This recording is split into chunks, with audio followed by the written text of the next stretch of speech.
Welcome to another conversation with Willi. I would like to welcome from Copenhagen, Adam von Haffner Paulsen. No relation. He is with the Danish design organization Index, designed to improve life. Hi Adam, how are you, sir? Hi Willie, I'm very well, thank you. How are you? Fine. It's a great day in Northern California, I'll tell you. Well, it was a great couple of days, the last few days here in Copenhagen, but now it's kind of clouding up and the rain is coming. So a typical summer's day in Northern Europe, I would say. Beautiful. Um, let me tell the folks a little bit about Index. This is an international jury, and they're now looking to announce 5 winners. That is in September, is that correct? Yeah, it's on September 1st in Copenhagen. Yeah. Okay, good. And why don't you give us a brief overview of the award and what it's trying to achieve?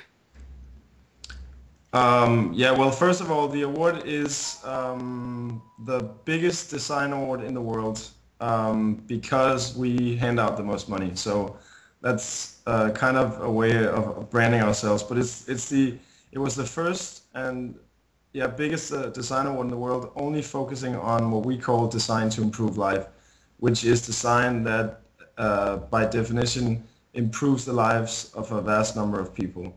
And the whole competition, the whole idea of this is that it's open source, it's free for everyone, and it's very simple to nominate a design or an idea. You can do it if you are the designer, or you can do it on behalf of anyone else. So you just log on to our website.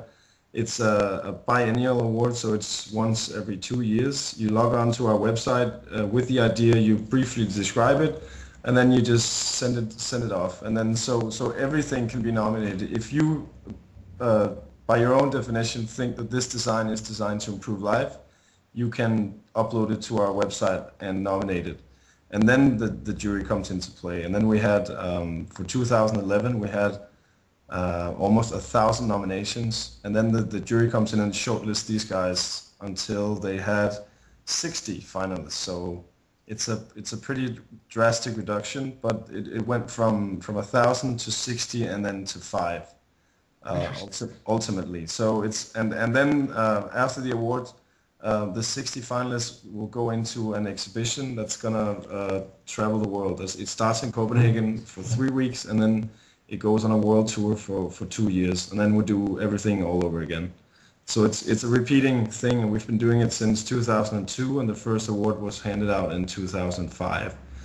And it's snowballing, and that's a good thing. We're trying to basically what we do is we try to encourage designers to have some static on the line. That's the train.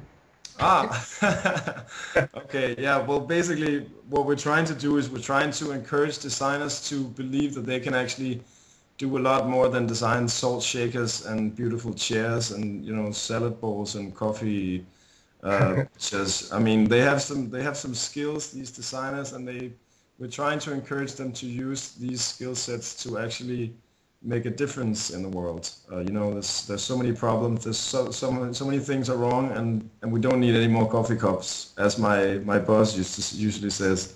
And that's yeah, I mean, a coffee cup is a coffee cup, and if you can use your skills and your resources elsewhere where it actually matters, that's quite more substantial to do that. So Indeed. that was a brief description of what we do. We do a whole bunch more, but that's another conversation. Very good. So how do you guys define design then?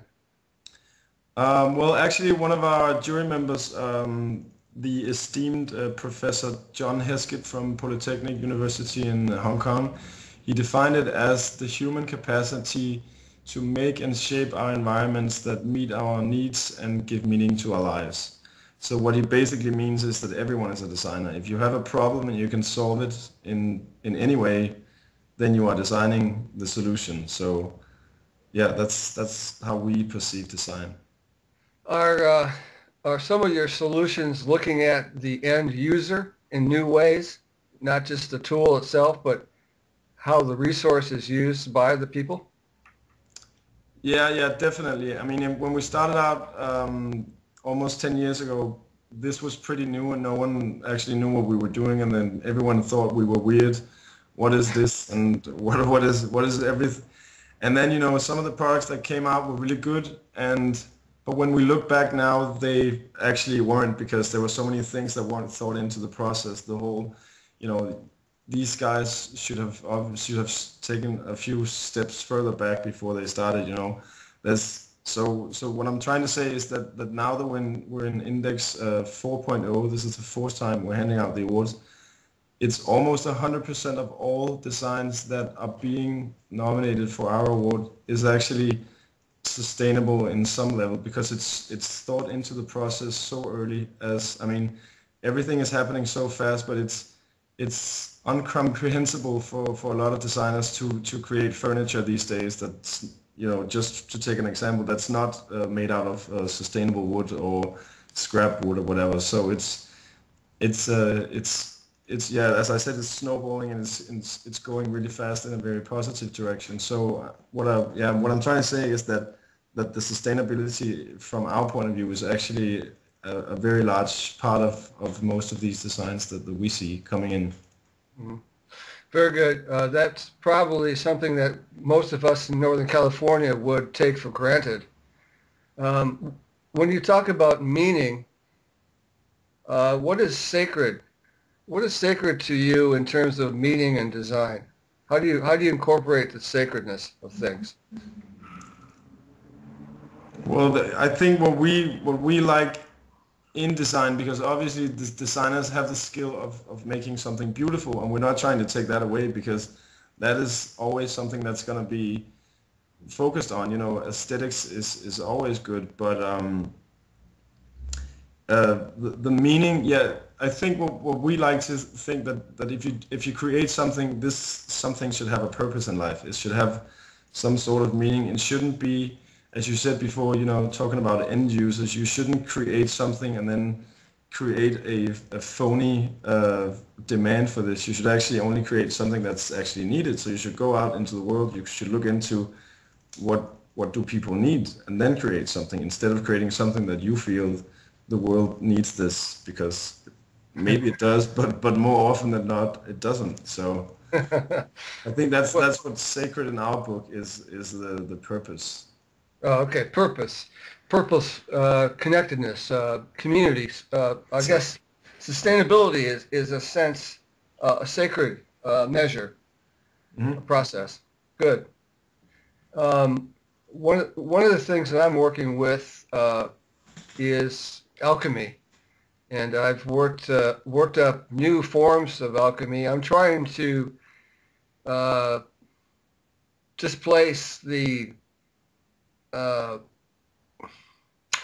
fractured religious society, I guess. I'm trying to find a new way to find spirit in our processes. So I'm calling it eco-alchemy or soil alchemy or global alchemy. Okay. What is your perspective on alchemy today in design? Well, that's a very good question. Well, if you define alchemy as, making gold out of nothing, I think That's not it's, how I define it, though. huh? That's not how I define it. Okay. Alchemy is a spirit, and it's something spiritual that you can use to make things, perhaps. Okay. It's a Well, process. It's transmutation. all right. So as I understand your question, I would say that what we feel is, getting something out of something else. I think maybe it's the surprises. Those ideas where you're like, dude, come on, this has to have been invented at some point. This idea is so obvious that someone has to have invented it. But then you scout the world and you find out that no one actually did this.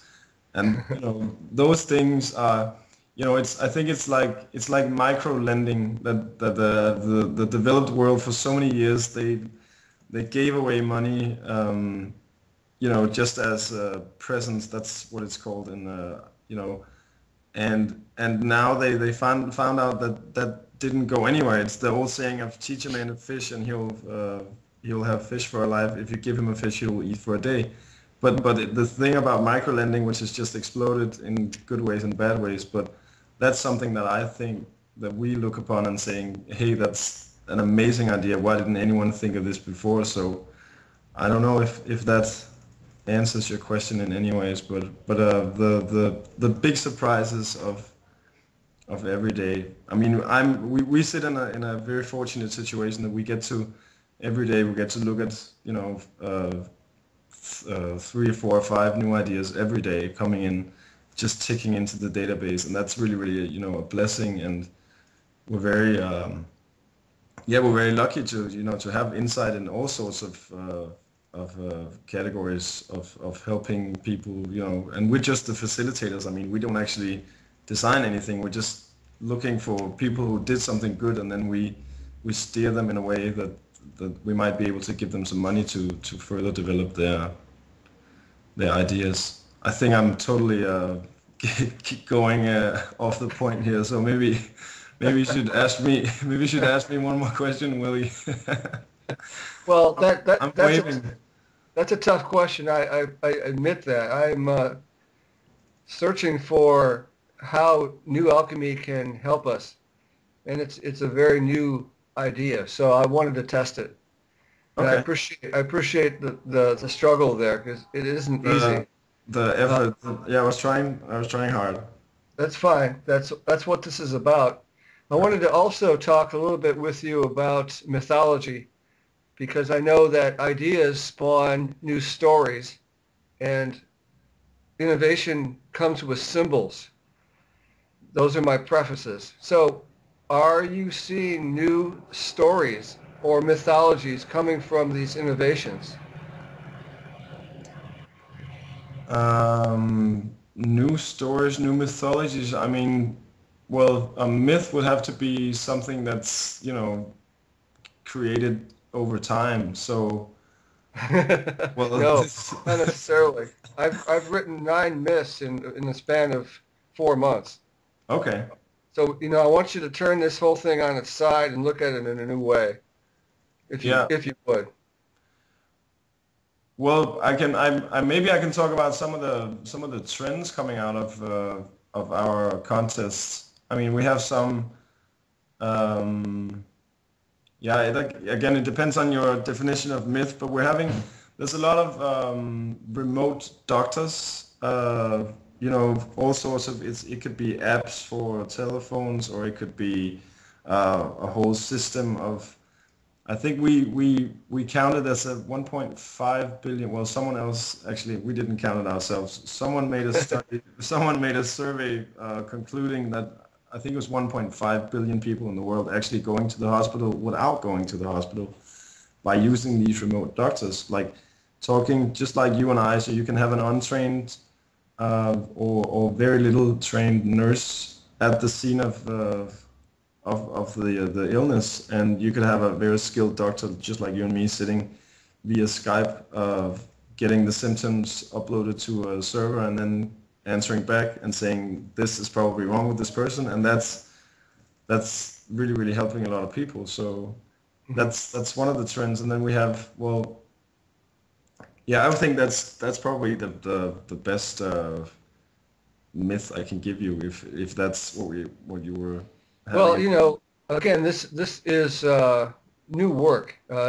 It's my work, not yours. But it's important to see that technology is fostering new cross-cultural communication. Yeah. And I think we both would agree that there are new symbols coming out of the technology that you see all the time. And there are new narratives and new ways to look at stuff. And that is the sort of the meat of what I would call a myth is a global story that has impacts all across the planet. It could be Yeah. very simple. Hmm. It needn't be complex. So that's the sort of focus I'm trying to work. And so your projects, I'm sure, are sometimes working that angle. Yeah. But what kind of symbols? I mean, do you have any examples of symbols? Well, I'm primarily focused in permaculture, and so my symbols there are the dirt, the soil, the tools, the sun, the hut. Things of that nature are symbols, new symbols, which are helping me to look at new folklore, new technology, and perhaps new myth. The thing that kind of gets stuck in this is that we're faced with a major transition. Some would say a crash, and that's going to be very disruptive to a lot of things. My hope is that I can get beyond that and start working those symbols and stories to make myths for children to help them understand the new world. That's where I'm at. Yeah, that makes total sense. What is your take on the pending world crash or transition? How do you describe that to people? Well, the situation in Greece and Portugal, and well, I think it's too bad that it's only described in a such an economic way that it's, you know, you have to be a skilled banker or a financial expert to actually know anything about the possible outcomes and what they should do and what should be do with the fixed interest and what happens in Germany if Greece crashes and stuff.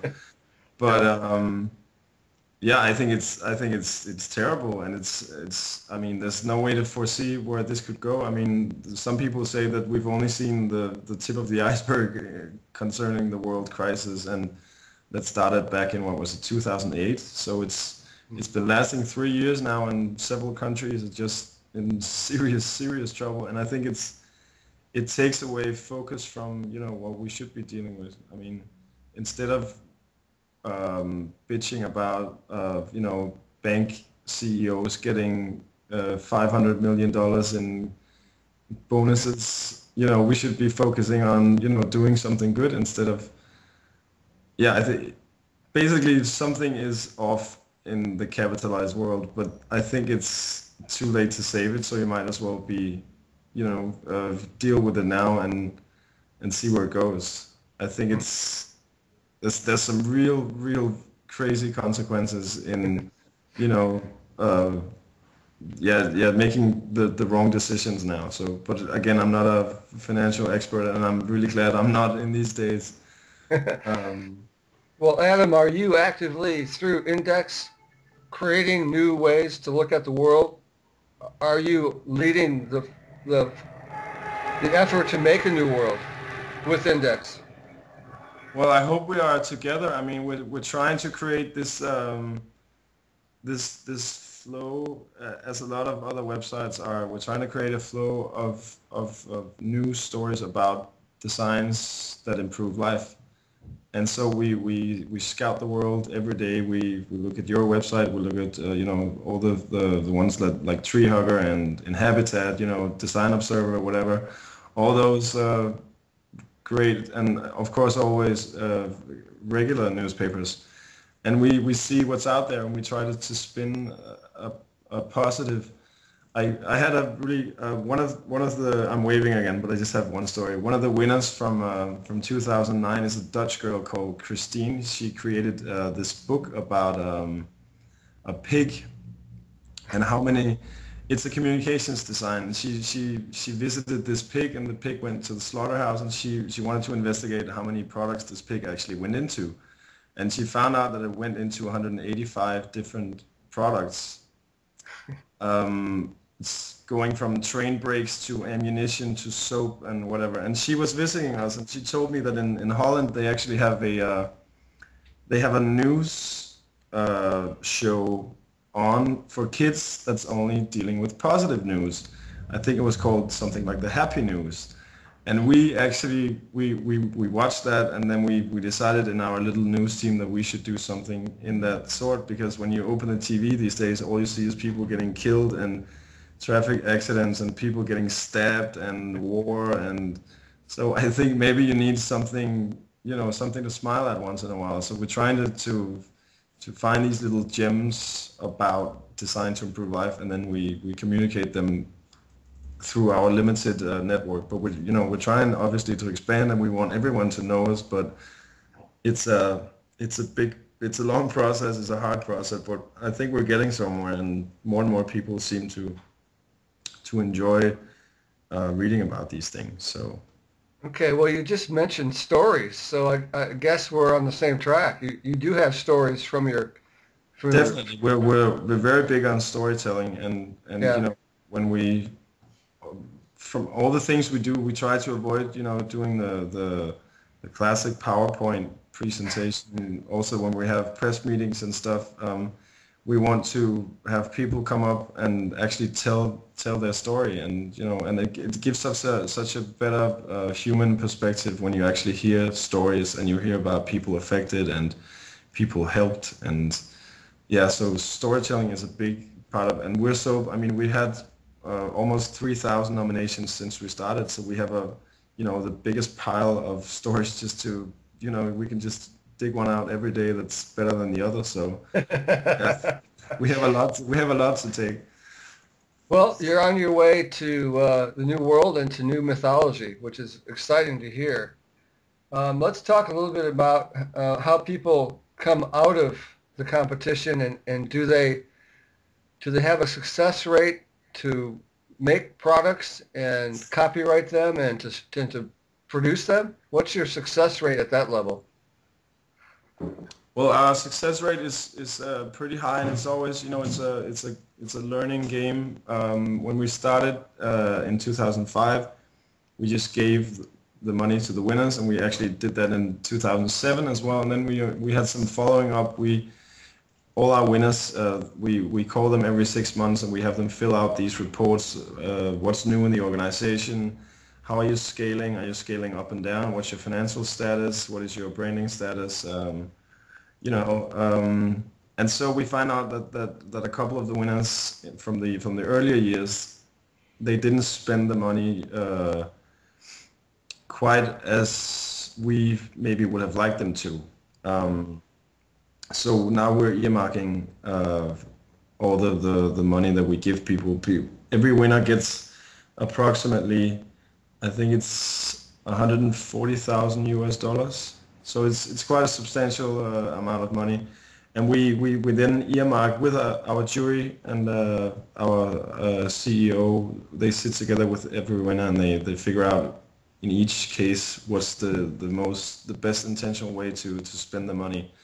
And so we've actually had the hit rate for the past winners have been very, very, very good, and we have winners such as Better Place is obviously taking off in most countries around the world. Actually, well, not most countries, but a lot of countries, and they're doing really well. And well, we have the live straw, which was, do you know the live straw? It's a very basic idea. It's a blue straw that's about 10 inches long, and it's created by a company called Vestergaard Fransen. And basically what it's used for is you can put this straw into a dirty river or a pool of water, any pool of water, actually a dirty toilet, and then when you suck through the straw, clean water comes out in the end. Yeah. Cool. That's for Africa, right? Yeah, exactly. Yeah, and then some hikers has also taken the idea up, and that's really going somewhere. But it's also a matter of timing and getting a design implemented into the world and getting a proven impact, which is something that we're also looking into, is just taking so long. It's taking so much longer than we actually anticipated, because the designers are protecting their idea. They don't want to share it, and the whole scaling of it is just it's not going very, very fast. So this winner, the live straw, is actually 6 years ago, and it's not really taken off until now. So it also takes a while to actually see if something is going somewhere. So it's hard to immediately say, okay, this one is just taking off. But of course, there's not only the happy stories. There's also a couple of sad stories about someone not being able to bring to life what they wanted to, not being able to execute as well as they liked because of all sorts of circumstances. I mean, financial crisis and force majeures of all kinds. There could be implications, but I think in general we're very pleased with the success rate of our past winners. What does open source have to do with the privatization of the ideas? Isn't that kind of a Paradox. curious paradox? It's an open source competition. Everything's open, but then you give people money to go privatize. But still people have their own. It's still your own project. I mean, if you have a concept that you develop and then you submit it for our award, then you win the award. It's still your idea. We don't actually take the idea away from you. It's still yours, and you can brand yourself as a winner of the Index Award 2000 and whatever year it was, but it's still yours, and people are still scared of being... a guy told me the other day that if you are an entrepreneur, chances of you getting, sitting on the golden egg, sitting on the Facebook or the Microsoft or the Apple or whatever, the thing that's going to make you $500 million is so slim. And so if you are an entrepreneur, you should maybe try to sell your ideas for much less, and then over a lifetime you might sell 10 ideas instead of trying to sell that one idea, because when you're just trying to sell that one idea, you're just going to wind up in your basement with nothing. I mean, you're just sitting there and you're scared, oh, this idea is so good that I'm afraid to tell anyone because someone will steal it and make it better than me. And that's probably true, because there's two kinds of people as we see. There's not a lack of ideas anywhere in the world. Anyone can get an idea, and pretty much anyone can get a really good idea, but not anyone can execute that idea. And so the executors are what you need. You need to link the idea people with the execution people, someone who actually knows how to do this kind of, because there's so many hurdles if you want to bring an idea into the world. I mean, there's political, financial, ethnical, ethical, religious. There's so many barriers on your way out there, and you might just be better off teaming up with someone who knows about these things. Yeah, I agree. Let's talk a little bit about three of your entries this year. Let's start with Ask Nature. What's Ask Nature about? Well, Ask Nature is it's pretty logical to me, actually. It's somewhat into biomimicry. Okay. There's a train of thought going that why invent something that nature already spent 600 million years perfecting? So the idea about this is that you go in, if you need some sort of glue or just an adhesive, whatever, something like that, you go into this website and you write into the ask field, you write glue, and then this website will come up with 16 different bacteria or animals or lakes, whatever, something in nature that already does this in a really, really clever way. And then you can go in and you can look into this, and you might just be able to copy it, because obviously there's no copyright on what nature does. So and it is, I mean, it is very, very logical. I mean, if nature perfected something over several million years, it's probably a pretty good product. So, and if you can... That's what I would call eco-alchemy. Exactly, yeah. That's exactly what I'm saying. How does Ask Nature make money? How do they survive? That's a pretty good question, and I wouldn't be able to answer you that. I think it's philanthropic, I think. Really? I think so. Okay, is that something that you recommend, or do you recommend that they commercialize and have advertisements and all that other stuff to support themselves? How do you see that? We're not really looking into any of those things. We're not looking into is it profitable, is it what should you do to optimize. We're just looking at the idea, and if the idea works and if a lot of people are having their lives improved buy this in some sort, then it's good for us. We don't need to. Well, yeah. Adam, there is the idea of sustainability, however. If you give people startup money, but they can't survive because they don't have a business sense, they don't have a business plan, a good idea dies. Yeah, But but that's what we look counsel into. them. That's what we look into to who's worthy of being the winners, and then we Mm-hmm. have three parameters that we evaluate each design by. We have obviously the form, which is the materials and the aesthetics and the user friendliness, the interface, whatever, and then we have the context, and the context it has to be right. It doesn't do any good if you and I sit in a California condo and design something that's going to be used in the rainforest and the Amazon, and we haven't been down there, because then there's going to be so many things wrong with it that it's not going to be able to be used, and they're going to use it for something else maybe.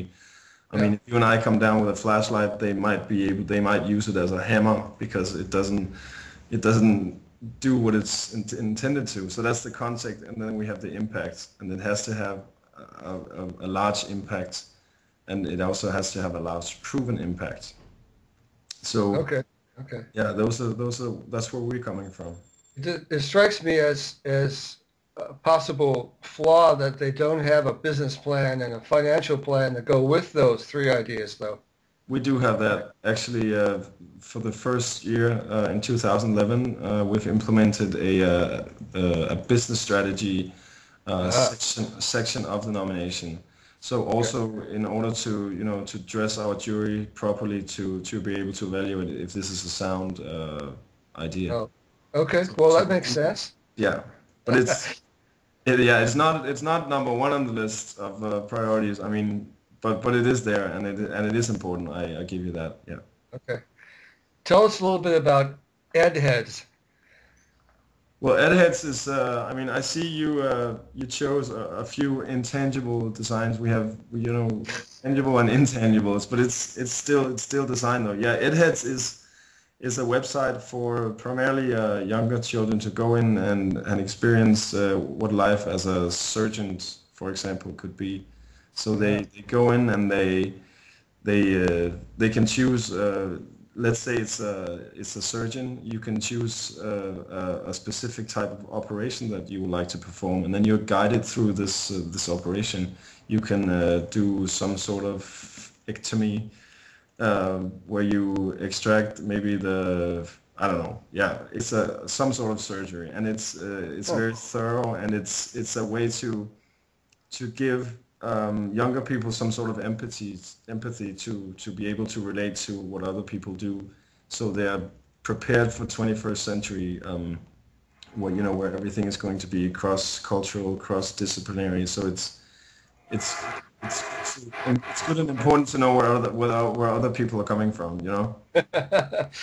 Well, that's interesting. It raises a lot of questions, but we don't have time for those. Let's talk about Design Soul as a third entrance. Yeah, well, Design Soul is actually very interesting. That's having to do with a country that was forced to do 150 years of evolution in like 20 years, because everything went so fast. So there was a few steps that were missed in the planning of the infrastructure of Seoul in Korea. So now they stopped and smelled the roses and said, okay, we screwed up. We're doing well. So now we might as well travel back and correct some of our mistakes. So they created a council called Design Seoul to actually improve the whole city by design. So this is a whole bunch of different a whole bunch of different plans and strategies and systems put into place to improve the whole city. So they actually, one of the projects was cleaning up the big river called Cheonjiang, I think it's called, running through the city. That was really a messed up area with a lot of pollution and no real purpose. And now they really dressed it up, just like I don't know if you've seen the High Line in New York, the High Line Park. It's it's essentially using something that used to be used for something else. It obviously used to be used for shipping and transporting stuff, but now they made it into a beautiful park with with walkways and bridges and fountains and stuff, and it's very, very beautiful. And it's like a little oasis in the city. So all of these different, from the same agency, took the whole city and did all of these nice things within the city, also incorporating sustainability into everything, which actually helped. They of course did a survey and found out that the Seoul lights, the people of Seoul actually were very, very, very happy with how they improved the city for them.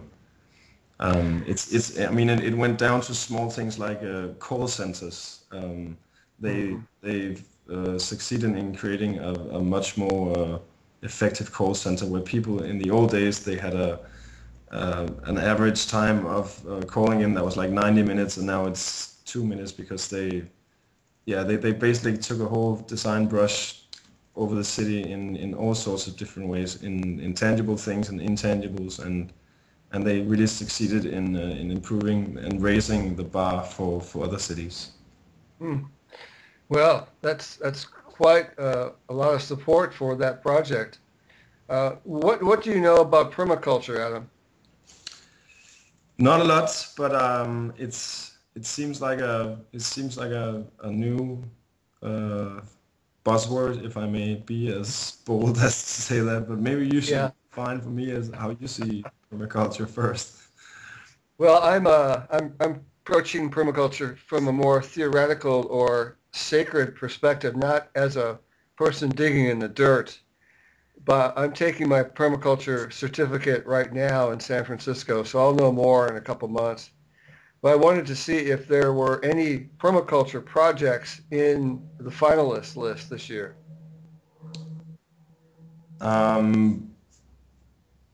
You're gonna have to you have to explain to me exactly how you see permaculture, because I'm afraid to say that I'm not really sure what you mean.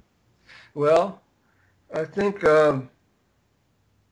permaculturists are designing with nature, looking at patterns, and are taking a radical perspective, not like a civil engineer or an architect would, where they're based on budget and time. Okay. Permaculturists, in short, are looking at holistic systems and patterns, and taking a longer view. So it's kind of an idealist perspective. Yeah. But could it be related to something like education? Well, no, it's a field. It's defined. It came out of Australia maybe 20 years ago, and it's really getting big in parts of the world: UK, Northern California, Australia, some Asia countries.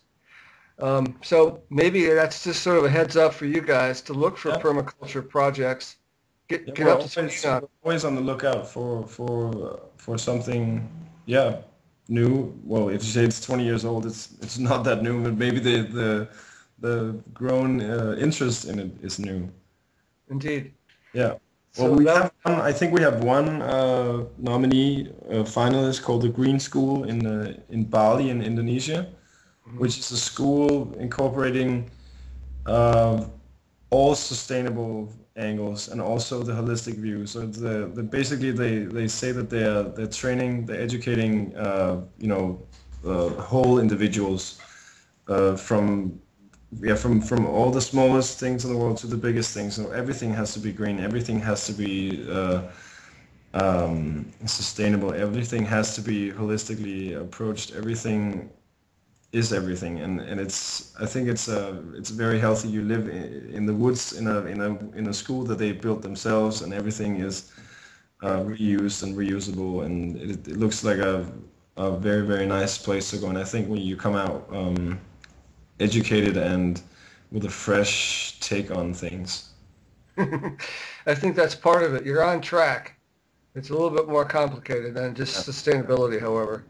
I think you and I have, I think I'm a little more, well, Index is a more hands-on, if you can say tangible, intangible, to compare us where we're coming from. Right. Yeah, It's there's interesting discussion. I'm enjoying being interviewed by you, well, even that's though cool. I can't answer all the questions. That's okay. There's a lot to collaborate on as we get through the transition. Um, so Adam von Haffner Paulsen from Index, I really appreciate your time, sir, and I will get this out to my people and get it over to your people. Well, And we'll thank you, Mr. Willi Paul. I enjoyed being interviewed by you, and if I may shout, please visit designtoimprove.life.com. Check us out. It's good yeah, stuff. you're going to have to brand that forever, buddy. Yeah, that's what I do. Okay, Adam, I'll talk to you shortly. Sweet. Ciao. Ciao.